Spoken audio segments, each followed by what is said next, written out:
diz assim: então respondeu, Deus concede poder a Moisés.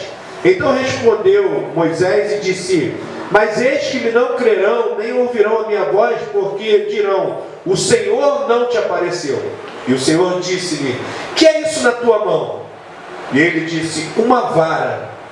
E ele disse: lança na terra. E lançou na terra e tornou-se em cobra. E Moisés fugia dela. Repita comigo: Moisés fugia dela.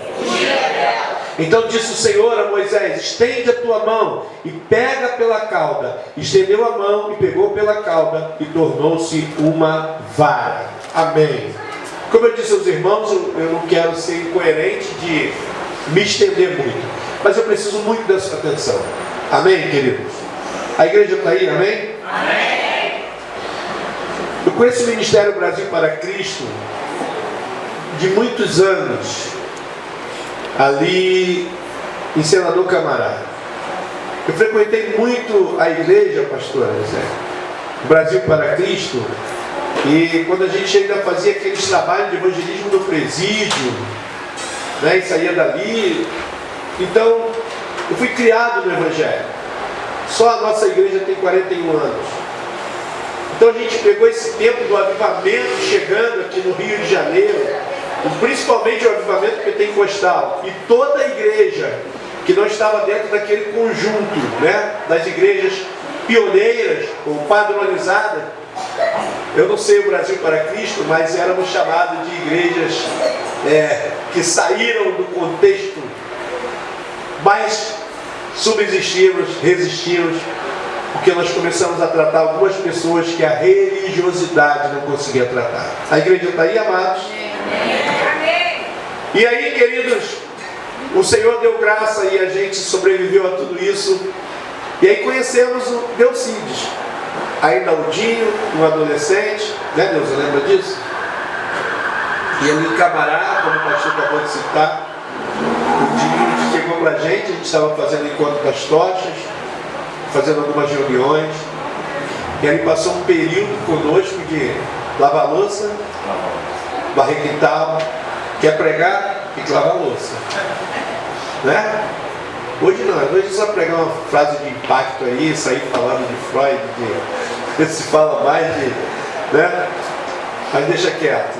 Então o Dinho foi ali, graças a Deus, ele tem uma consideração por nós como pai na fé, mas tudo que o Dinho tem foi o Senhor que lhe concedeu. E uma escolha que ele fez. A vida, irmãos, ela é feita de escolha. E o Senhor e o mundo muitas das vezes te dá algo. O Senhor te dá algo e o mundo também te dá algo. E é você e a sua escolha e as suas atitudes que vai dizer o que você vai ser lá na frente. Amém? Amém. O texto dessa noite nos faz lembrar sobre isso. Um cara que aos 40 anos Deus começa a definir o ministério. Moisés. O grande Moisés que a gente conhece, Tony. O grande Moisés que a gente prega sobre ele. Mas nesse texto, a Bíblia está fechada, mas a boca de Deus está aberta. Nesse texto, Moisés me chama a atenção porque o 40 anos para o hebreu não era só a maioridade, era a maturidade. Diga comigo, maturidade. Maturidade. Diga maturidade. Maturidade. Preste bem atenção numa coisa. O que é maturidade na fé cristã? O maior exemplo de maturidade na fé cristã é João Batista, o meu xará. Quando alguém diz para ele assim: João, você é o Cristo.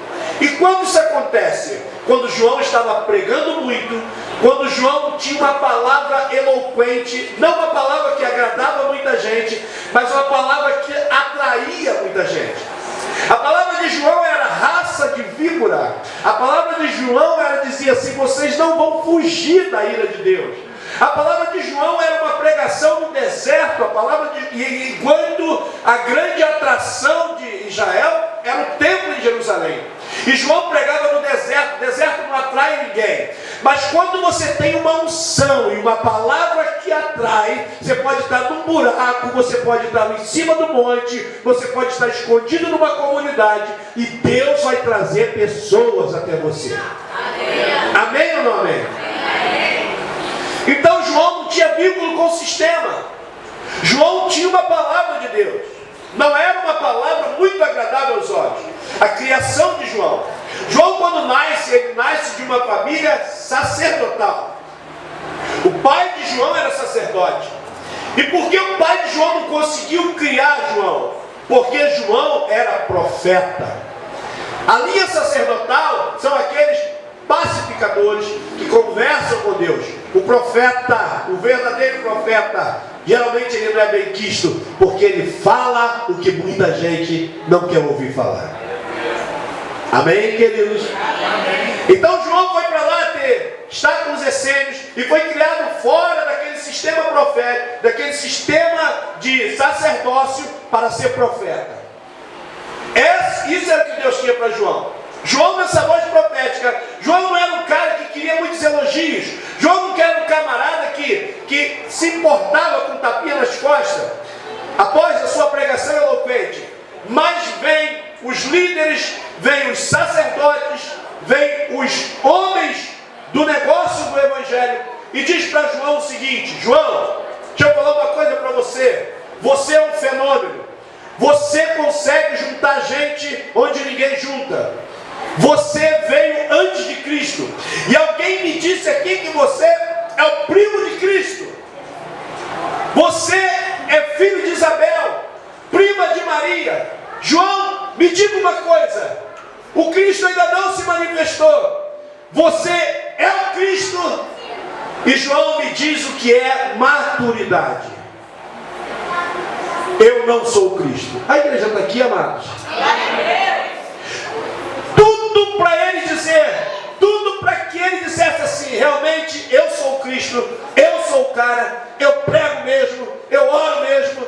Quando alguém vem dizendo para ele: João, tu é o Cristo, a maturidade de João diz para ele que os poderes que ele tinha, que a unção que ele tinha, tornava o servo de Cristo, mas nunca o Cristo. Então o primeiro princípio da maturidade para uma vida cristã é quando eu sei quem eu não sou. Com todo respeito, eu não quero ficar nesse trocadilho, mas toque alguém do seu lado e diga assim: você precisa saber quem você não é. Amém, igreja? O primeiro princípio da maturidade é quando eu sei quem eu não sou. Tu é o Cristo, eu não sou o Cristo. Tu é o cara, eu não sou o cara. A glória é dele. A honra é dele. O louvor é para ele. Aleluia! Aleluia! Glória a Deus. E agora João me diz que maturidade é quando eu sei quem eu não sou.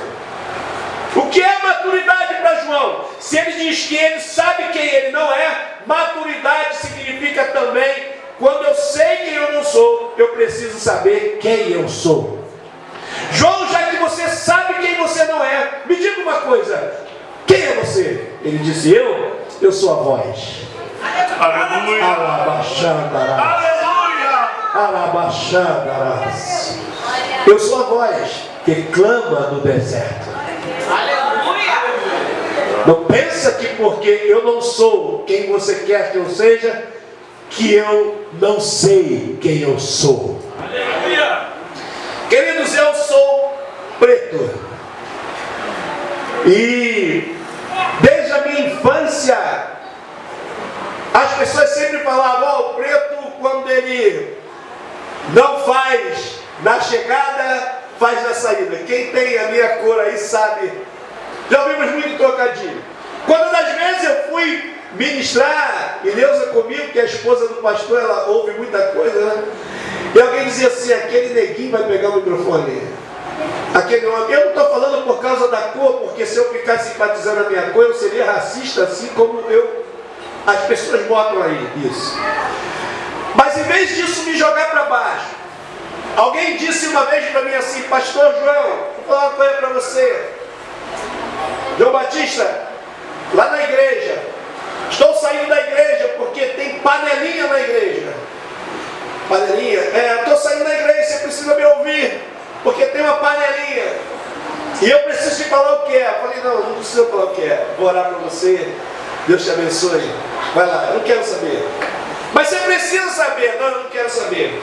Se tem uma coisa que mata o fofoqueiro, é você dizer que não vai ouvir a fofoca dele. Ele quase infarta, é ou não é? Ele começa a inchar. Mas só tem que ouvir, porque está envolvendo o teu nome. Eu falei, não quero saber. Mas está rolando o nome dos teus filhos. Não quero saber, vou orar por você. Eu lembro que quando ela falou isso para mim, ela bateu o pezinho e disse, estão saindo da igreja, pastor. Eu e o Mo era o namorado, era o noivo, né? O Mo era o noivo. E aí daqui a pouco ela sacode o Mo e diz assim, Tony, eu e o Mo estamos saindo da igreja, né, Mo? E o Mo, o banana... Ei, Mo? E o Mo é... Eu falei, sim, rapaz, só Deus.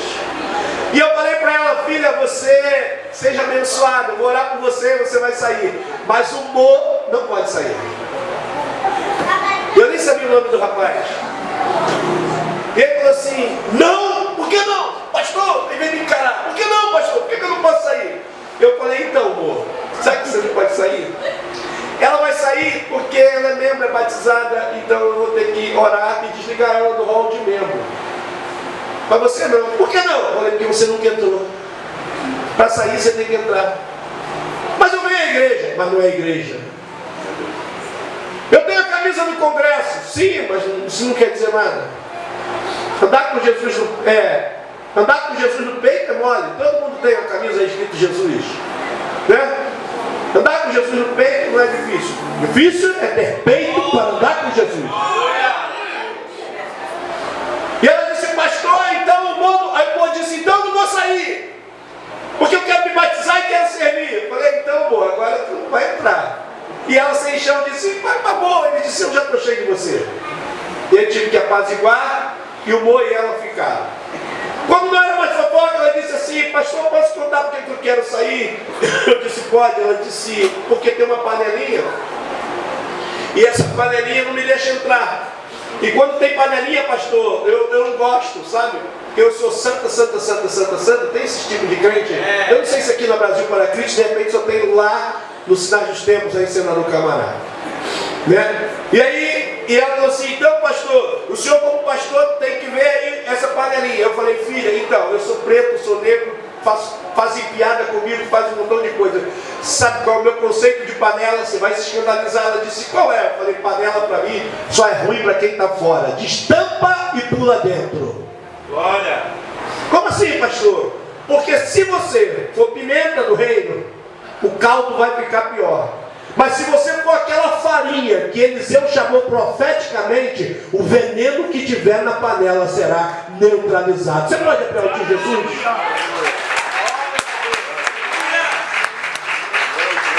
Moisés, aos 40 anos de idade, ele se apresenta para os hebreus. E uma nação de Israel, que esperava por um libertador, agora não entende a chegada desse libertador. E vai logo nos defeitos dele. Quem você quer falar para separar a briga? Você é homicida. E quando o libertador não é aceito, ele volta. E agora Deus pega Moisés aos 40 anos e diz, ele vai para o deserto. E ele fica 40 anos no anonimato de Israel, sofrendo por esse libertador. Eu estou aproveitando o número 40 para enfatizar isso. 40 anos depois, aos 80 anos de idade, Deus diz, Moisés, agora é a hora. Amém, queridos? Aleluia. Pastor Delcides, 40 anos, decide muitas coisas na vida de um líder. É a maturidade que você está atingindo aos 40 anos. Em todas as áreas da sua vida. Pode ter certeza que amanhã um Delcides com grande maturidade estará nos altares por onde você passa e na igreja onde você pastoreia. Amém? Moisés foi para o anonimato e quando volta, volta com 80, mais 40. Se o cara com 40 tem maturidade, com 80, pastorzão, nem se fala. Mas agora ele volta com maturidade para ouvir crítica, para entender que panela não se pula fora, mas destampa e entra. Ele volta maduro para ouvir o Israel que não entendia, que não aceitava. E para ele ter esse chamado, Deus fala com ele no capítulo 4 e diz assim: Moisés, eu estou te levantando para que você tire o povo. E ele diz assim: como será isso? Deus diz assim: declara o que tu tem na tua mão. Ele disse assim: é uma vara. E Deus disse: joga no chão. Porque, queridos, para você avançar na maturidade, você precisa saber quem está contigo, o que está no teu alcance e o que você vai enfrentar.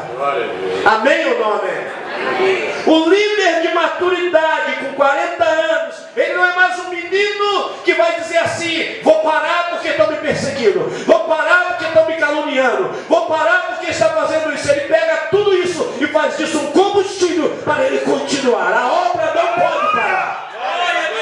Deus disse: Moisés, o que é isso na tua mão?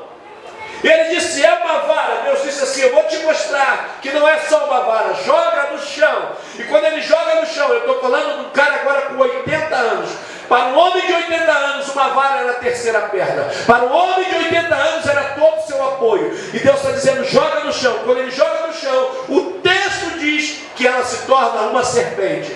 O que me chamou a atenção nessa mensagem não é a vara de tornar serpente, é Moisés fugir dela. E aqui eu encerro. Por que Moisés fugia da serpente? Se soltasse uma serpente aqui na igreja, eu fugiria. Eu sou tenente da reserva. Eu fui agora para a reserva depois de 32 anos de efetivo serviço na Polícia Militar do Estado do Rio de Janeiro. Preste bem atenção. Eu já estive com pessoas experientes. Eu já estive com algumas pessoas com treinamentos bem bruscos. E quando eu aprendi que se pega uma serpente, nunca se pega pela cauda, se pega pela cabeça. Moisés era um príncipe treinado, pastor. Ele ficou 40 anos no deserto. Se tinha uma coisa que os egípcios sabem fazer, é hipnotizar serpentes, é dominar a serpente. Então, quando a Bíblia diz que Moisés fugia dela, Deus quer falar nessas entrelinhas. Porque um homem com dupla maturidade fugia de uma serpente. Eu e você fugiríamos, mas um príncipe do Egito, não. E quando Deus fala para ele: por que você está fugindo? Pega essa serpente. Deus não manda ele pegar pela cabeça, porque era uma técnica. Quando Deus quer te dar uma unção de maturidade renovada, Ele não vai usar técnica, Ele vai usar coragem. Aleluia. Aleluia. Isso serve para o pastor aniversariante, isso serve para o pastor presidente, isso serve para o novo convertido, isso serve para o reino. Pega pela cauda. Não é na força do teu braço, não é na força do teu conhecimento, não é na técnica que você tem. Esse problema que você está vivenciando é um problema em que você vai confiar nas ordens que eu te dou. Aleluia. Quantos creem que Deus está aqui neste lugar? Toque alguém ao seu lado e diga assim: pega pela cauda. Amém, querido? E aí Moisés, imagina o cara fugir de serpente. Quando eu e você olhamos pensando que ele está fugindo de cobra. Só que Moisés não está fugindo de cobra, ele não tinha medo de cobra. Sabe quem era a serpente que ele tinha medo? Você já viu filmes egípcios como era a coroa de um faraó? O modelo dela é de uma serpente. Que Moisés estava fugindo, que Moisés tinha medo, era da bruxaria do Egito. Porque 40 anos no Egito ele viu um monte de bruxaria. Ele viu muitos sinais no Egito. E ele disse: eu vou voltar para lá. Eu estou com medo. Eu tenho medo de desfazer aquilo. E Deus disse: o teu problema não é falta de eloquência, o teu problema é medo. Para eu te dar um ministério de resgatador aos 80 anos de idade, você não pode ter medo. Amém, queridos? Pega pela cauda. Toque alguém do seu lado e diga: pega pela cauda. Toca para ele e diga: coragem. E quando ele pega pela cauda, a Bíblia diz que ela se torna uma vara. Sabe, as coisas às vezes podem fugir do teu controle, mas o Senhor está dizendo: a autoridade e a maturidade que eu te dei, é só você ter uma ação de coragem e tudo vai voltar ao normal. Aleluia. É só você ter. Não deixa essa pessoa tirar você do local onde Deus te colocou. Não deixa essa pessoa vindo alabaxandarás, querendo tirar você da posição que Deus te deu. Está com medo de quê, Moisés? Está com medo do teu passado? Está com medo do que você sofreu? Quem está te chamando é o Deus de Israel. Quem é o Senhor? Eu sou o que sou. Eu sou o grande eu sou. Em outras palavras, Deus está dizendo: eu sou tudo que você precisa. Você não precisa de homem. Aleluia! Glória seja dada a Deus! Pega pela cauda. E quando ele pega pela cauda, eu não pegaria. Deus está dizendo: desconstrua toda a técnica e te mostra que agora você vai para lá com o poder e com a autoridade. Quando ele pega ela na cauda, isso aí um rapaz de Selva me explicou. Eu falei: cara, como se pega uma serpente pela cauda? Ele disse assim: João Batista, se ela tiver um tamanho menor do que o teu braço em pé, você pode pegar ela. Se ela tiver 1 metro, você pega ela pela cauda, levanta ela, e quando você levantar ela, você já sacode ela, que ela vai ficar durinha. Ela tem medo. Você tem que tirar ela do chão. Puxou, sacudiu, ela fica durinha. Não é assim que a águia faz com a serpente? Pega pela cauda. Ele pega, então ele pegou, provavelmente pegou ela pela cauda, levantou, e quando ele sacudiu, tirou o medo, ela tornou-se uma vara. Não fugiu ao controle de Deus. Glória a Deus! A gente ouve, depois da pandemia, uma frase: o céu não está em crise. Fugiu do teu controle. A aceitação está sendo difícil. A rebelião pode se levantar. As pessoas podem não acreditar. Mas Deus está dizendo: eu vou te dar uma maturidade dupla, 80 anos. Pega pela cauda. Pega pela cauda. Olha aqui para mim. Moisés fugia dela, diga comigo: Moisés fugia dela. Agora você vai profetizar sobre o teu irmão. Diga: pega pela cauda, porque o tempo de fuga acabou. Pode aplaudir e glorificar o Senhor. Pega pela cauda, porque o tempo de fuga acabou. Chega de correr dessa ameaça. Chega de querer trocar de estado de igreja, porque o diabo, o teu passado triste, toda hora quer vir contra você e dizendo que você não pode. Pega pela cauda. É hora de encarar. Maturidade para encarar os desafios. Você nasceu para resolver problemas. Aleluia. E o Senhor é contigo. Aleluia. Líderes resolvem problema. E quem resolve o problema, diga comigo: quem resolve o problema. Olha para ele para fechar e diga assim: quem resolve o problema ganha governo. Amém, querido? Davi resolveu o problema, foi governar. José resolveu o problema, foi governar. Resolva o problema e Deus vai te dar uma unção de governo. Pega pela cauda. Alabaxanda. Já vai terminar. Pega pela cauda, porque está descendo uma unção sobre o teu ministério nessa noite. A festa é dele, o presente é para você também. Pega pela cauda, pastor. Pega pela cauda, Lovita. Pega pela cauda, profeta. Pega pela cauda, novo convertido. Pega pela cauda, homem que chegou aqui desistindo. Pega pela cauda, você que chegou aqui dizendo: eu vou parar. Oh, aleluia! O tempo de fuga acabou hoje. Pega pela cauda. E aí, o texto diz, lá no verso 16: e o Senhor disse a Moisés: Arão te será por boca, e tu lhe serás por Deus. A igreja está aí, amém? Amém. Diga comigo: tu lhe serás por Deus. O que me assusta, e num bom sentido, é que esse Deus, que Deus fala que Moisés será por Deus, está com D maiúsculo. Depois você lê o verso 16 do capítulo 4. Ele será por boca, porque você está dizendo que é eloquente, pesado de boca, mas você ele será por Deus diante de Faraó.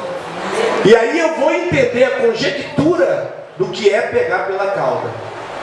Porque se tratando de um Deus, se Deus está dando poderes a Moisés de um Deus para lutar contra um principado que estava no Egito, que era o Faraó, também tido como um Deus, Já estava escrito Gênesis, nós estamos no Êxodo.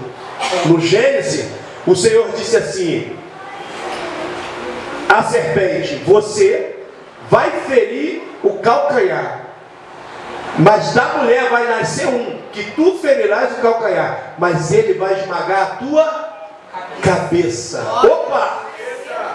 Se tem um Deus pisando na cabeça, o outro que vem com unção de um Deus com D maiúsculo, só pode pegar pela cauda.